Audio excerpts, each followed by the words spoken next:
Hello again, everybody. This is Dan Clouser, and welcome back to the Journey of My Mother's Son podcast. I'm joined with Rachel Oz, who's the author of the Relationship book and an illustrator. And we're just going to have a really awesome conversation here. Rachel, thanks for joining me today. Yeah, I'm happy to be here. You bet. So before we get started, though, just introduce yourself in your own words to my audience. Who is Rachel today? Yes, thank you. So I am in St. Paul, Minnesota. I work as a psychologist and also as an author, and I call myself an art playgroundist because when I make art, it feels like I'm on the playground. It's recess. I'm playing with my friends. I'm free with wind in my hair, on the swings, etc. I love it. I love it. So Yeah. The most recent book that you've published, the Relationship book. So it's an illustrated book, but it's not a children's book. Is that correct? Right. It's a good thing to distinguish because sometimes people get confused about that. It's for adults. And when I was young, I remember when picture books became chapter books. And I thought, where did the pictures go? And I remember being sad about that. So I'm bringing pictures back for adults. I love it. What is kind of the inspiration behind doing that? Because again, I think initially when people hear an illustrated book or something like that, right away they're thinking children's book. So what was it that really inspired you to kind of bring pictures back to adult books? I think that it began as a kid that I wanted it. And I also do love colors. And my natural expression when I'm writing is to want to do some line work and some basic, illustration. But I also think that when you have pictures and when you have colors, that something also more gets translated to the reader, to each other. I think that color is very connective. I think that colors communicate things that words can't always by themselves. I love that. And with this book in particular, the Relationship book, what is the storyline without giving it away too much to make people not don't tell the whole story, because we still want them to go on and check the book out on their own, but storyline behind the Relationship book. Sure. So it falls under the category of a personal growth book. And so it covers all kinds of different relationships that we have in our lives, whether it's relationship with ourselves, with food, with clothing, with animals, with humans, with community, with divinity. And it allows the reader to walk through and really contemplate these relationships and where they find themselves in it, and really caring for themselves in a new way as they go. The other thing I'll just say about the format is, because I'm a psychologist, I've included throughout the book a number of anonymous and inspiring quotes from my clients that they've given me permission to use, along with my written reflections and drawings. And so it gives you a little window also into a psychologist's office and hearing little excerpts of insights that in some way I'm including, because it's all part of a resonance that's all of our stories, and how beautiful we really all are. Yeah. So obviously your background in psychology has a big play in the book itself. Yeah. Tell me a little bit about that journey for you personally, that got you into that field in the first place, and then what kind of led to wanting to do the book to help readers. Sure. Thank you, Dan.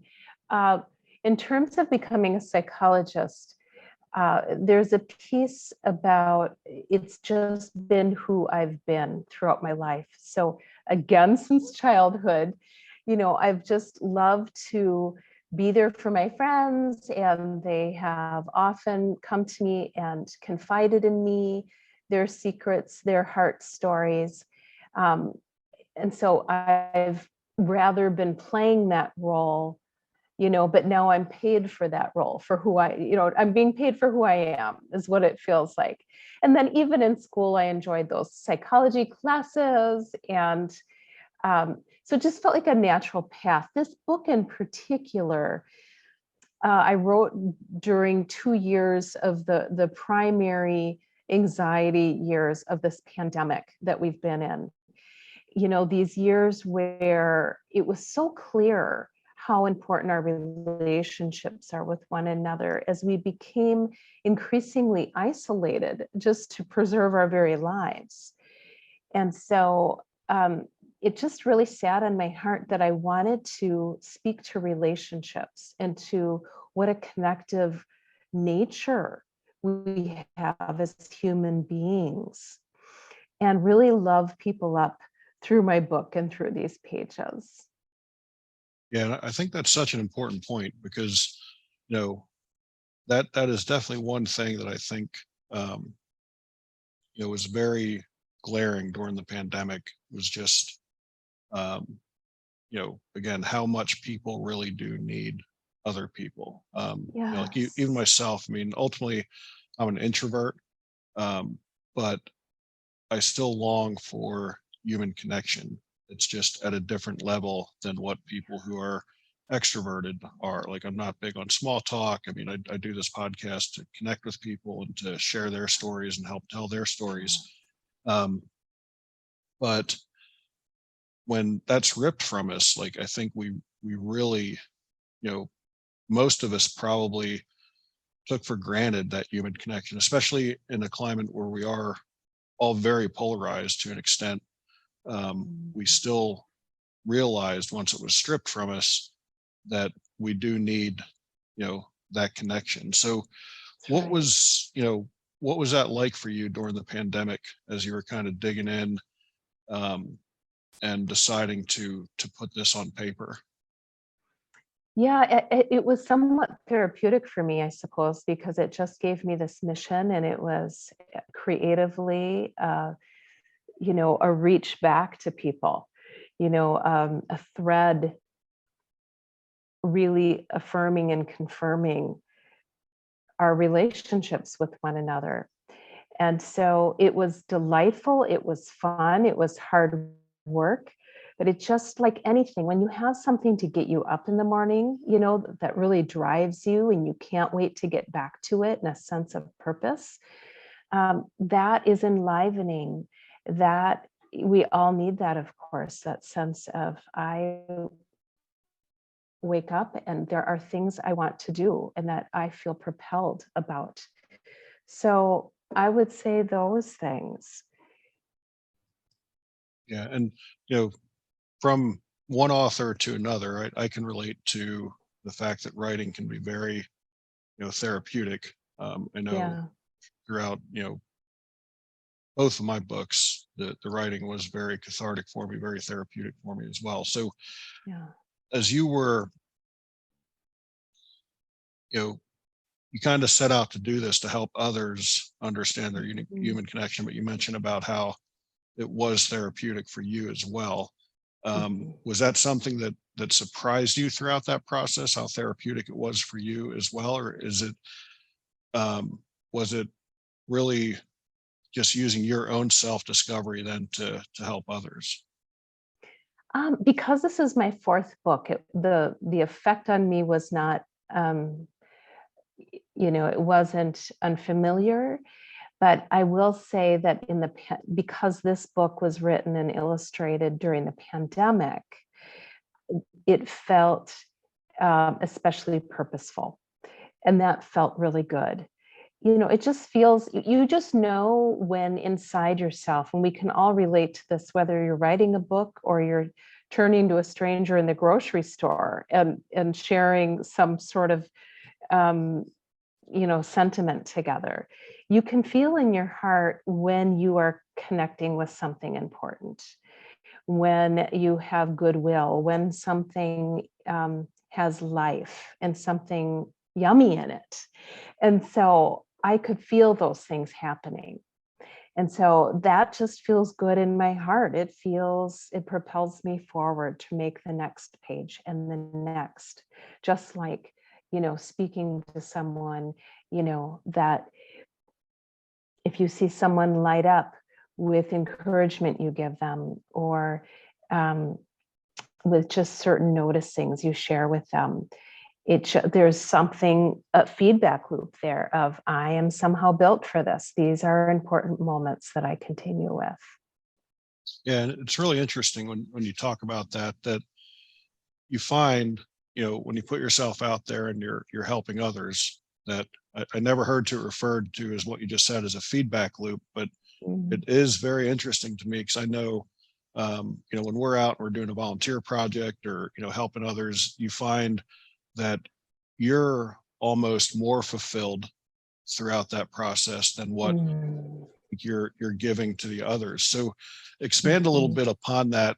Again, it's something I can relate to, but I never heard it referred to as that feedback process. So, expand a little bit more on that for me. That feedback process of, giving, but actually finding out that you're receiving in that process. Yeah, I think that our hearts are built to recognize when we're connected to a sense of purpose, when we're connected to love, when when something brings us more alive, that our hearts are built to recognize that, so that when we step into the world, or step into our kitchen, or step into whatever room it is, and we offer something up. And again, it doesn't have to be a book, right? It could be a kind word. It could be something you cook for somebody. It could, all kinds of things. I think that there's all kinds of clues, and the feedback that we receive, the feedback could be anything from someone lighting up in front of us, or saying words back to us about so appreciating, or that whatever that thing was, at making a difference. Or we simply feel in our bodies, hearts and minds and spirits a sense of joy. There's a piece, I think, about following what brings you joy and building on that, so that it could be something you're creating or offering, but that when we notice things that bring us deep joy and a greater sense of being alive, I think those are feedback loops that give us clues about keep going in those directions. I love that. I love that. You mentioned that this was your fourth book. Are the other three books the same format, where they're illustrated adult books as well? They're all illustrated adult books.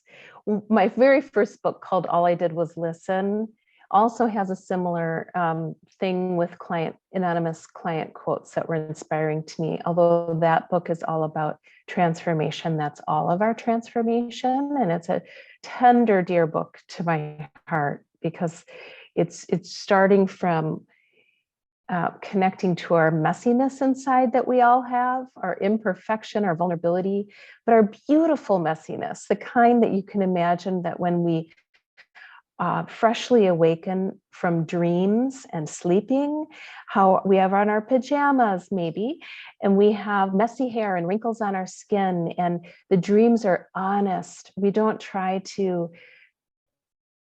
censor them. It's our real stories. And encouraging the reader in this messiness inside, our real stories, to see and find your dear beauty and your wisdom that emerges out of those. And I lead up to, in that book, to a sense of I am who I am, who I am, which has a spiritual tinge to it, but it's also this ultimate surrender and embrace. Like, I don't need to necessarily fix anything or control anything inside, but I can be observing and being with and holding great compassion and gratitude for just how I'm built. and really honoring that and being with that. So my books are a little bit poetic and tender. And the middle two books in time don't have the client quotes, but they're all illustrated and colorful and affirming for people. Yeah, I love that. Yeah. And, what you were saying about how, we're all, messy, but yet still, beautiful in our own rights. And I think that's one of the things that, we as human beings, we're all our worst critic, right? Oh, So, yeah. to really embrace that and say, what, yeah, I am a mess, but at the end of the day, perfectly imperfect, I think is a way I like to phrase it. Yes, You that's know, right. how do we get over that? How do we, get past, being our own worst critic and just accepting ourselves, flaws and all? Yes. I think that I would recommend a practice of just being with. And so, for example, you could have a very simple sitting meditation of I'm going to take 5 minutes a day and I'm going to put my hand over my heart and I'm just going to be in a noticing place that I am here. And the miracle that I have a heart, like that's amazing. And that I'm doing the best I can. And just being with my breathing. And to tell myself, I don't need to have this be a conditional noticing of myself. I am just here as I am. Just saying very simple statements as a meditation and as a practice to start to build in would be really good. Here's another thing is that sometimes we have these more negative thoughts about ourselves because of either some difficult things that were told to us about ourselves and our families we grew up with, or maybe in school, some people were cruel and said mean things that got under our skin and we came to believe them.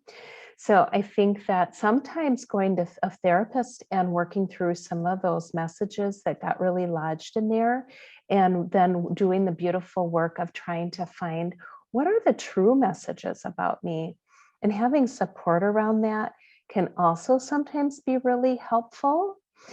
And so there's a whole range of things, of course, in between that as well. Sometimes picking up creative practices, painting, drawing, writing, ceramics, baking, etc., can also be a way home to yourself of, finding that a sense of being just enough and getting at who you are in a deeper way.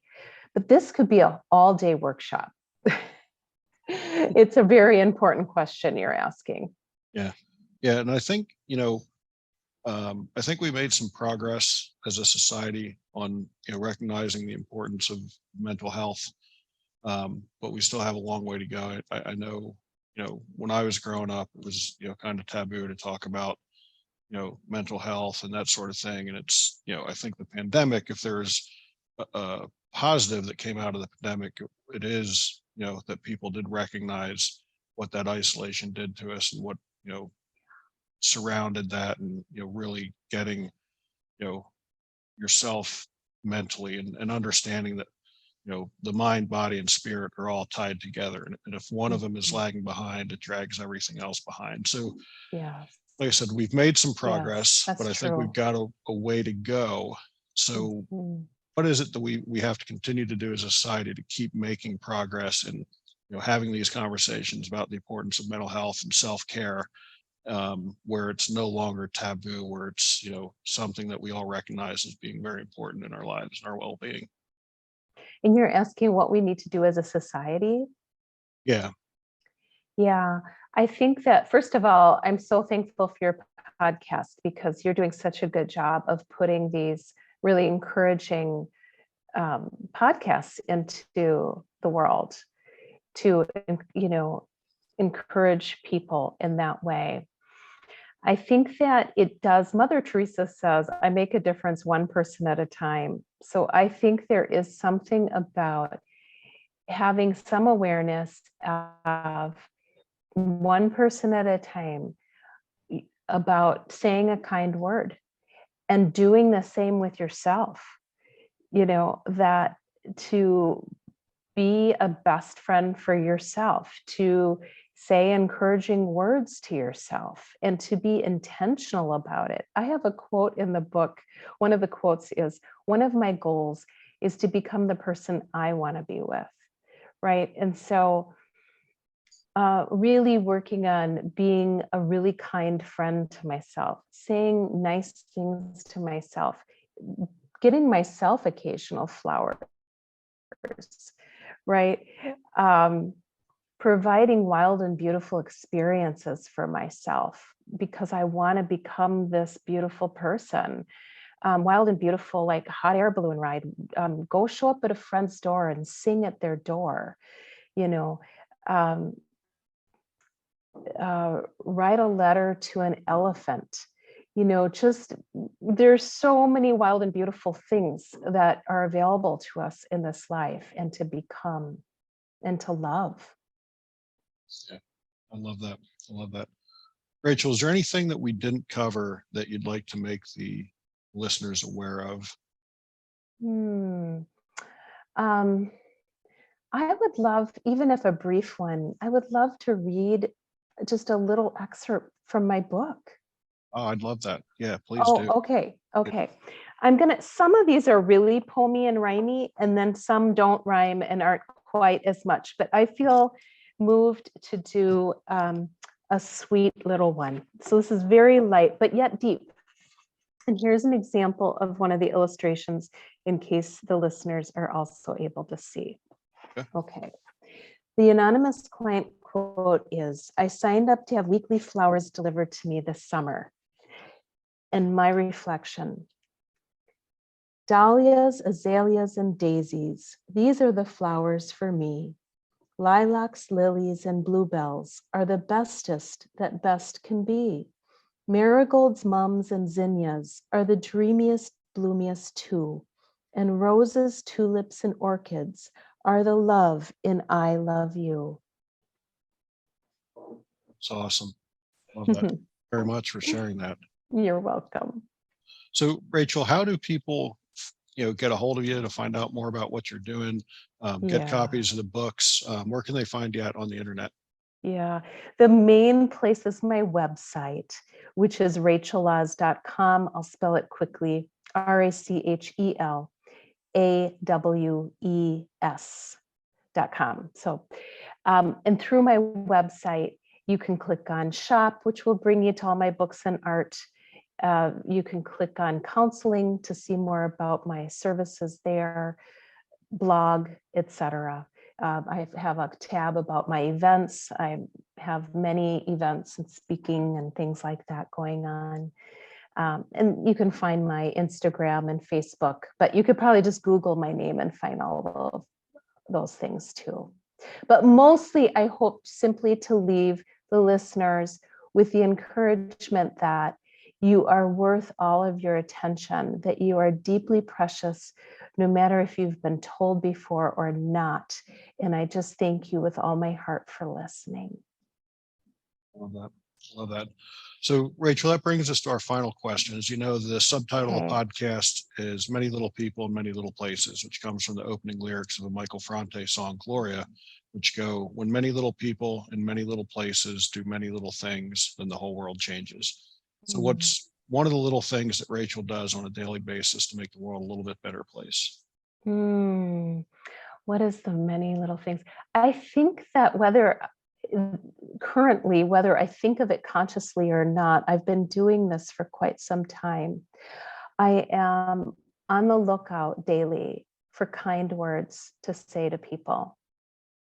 And that's whether it's my therapy clients, whether it's you, Dan, whether it's the dear, dear listeners, whether it's to a neighbor, my adult sons, et cetera, et cetera, et cetera. Sometimes I'll even stop someone in Target, a stranger, and say, excuse me, I just want to share an observation with you. And I'll say something really kind and affirming to them. So I think that every day I'm on the lookout to do something like that. I love that. It's very, very important. It's one of those little things that turns into a big thing for sure. So, Rachel, I really appreciated having you on the show. This is an amazing conversation. I think it's something that listeners need to hear. And for those out there, be sure to check out my other podcast and blogs at journeymymotherson.com or danclouser.com. While you're there, pick up a copy of my most recent book, The Journey of My Mother's Son, Volume 1. And head on over to Rachel's website as well. Pick up copies of her books too. And again, Rachel, really appreciate you having on the show. This is a great conversation. Oh, thank you so much, Dan.